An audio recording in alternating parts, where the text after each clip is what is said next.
Voy qadrdonlarim, 505 ta anjumani bilan 17 yoshli ukamiz polvon aka, o'ziga ishonch, g'urur, o'rnimiz juda ham kuchli aka.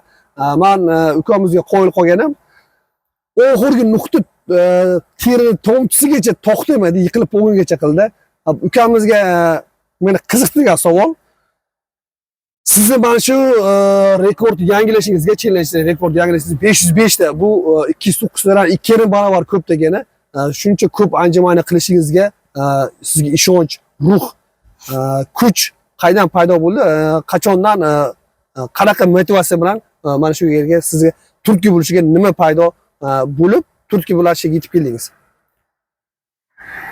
Nima turtki bo'ldi deb o'ylaysiz? Shu challenjni ko'rgandan boshlab o'zim va'da berdim.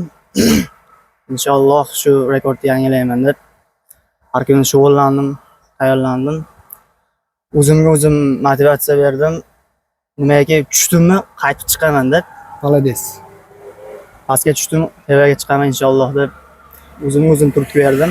Malades. Demak, bunda sportda demak, qadrdonlar, yoshlar, bizda intizom birinchi o'rinda. Reja, intizom bo'lsa, intizom, reja, tartib bilan har doim ko'paytirasiz, to'g'rimi? Kunlik bilan, intizom bilan, reja bilan har kuni shuni ko'paytirishga amalga oshirasiz, to'g'rimi?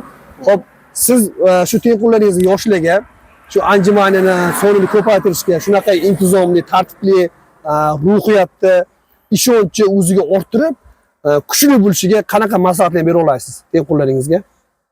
Maslahat beradigan bo'lsam, har kuni shug'ullanish kerak, sportda mahkam ushlash kerak. Shunaqa vatandoshlarimizni qilayotgan imkoniyatlardan to'g'ri foydalanish kerak. Malades. Imkoniyatlardan foydalanib, yutuqlarga erishish kerak. Malades, to'g'ri. Sog'liq uchun hamma tomonlama bu sport juda ham foydali, to'g'rimi? To'g'ri. Ukamizga yana bundan keyingi muvaffaqiyatlariga omad tilab qolamiz. Bundan ham kuchli muvaffaqiyatga erishishlarini Xudodan so'rab qolamiz.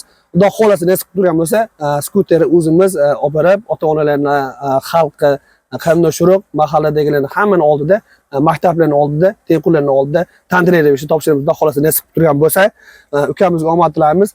Kimdir yana da'vogar bo'lsa, gazini bossin. Bum. Malades.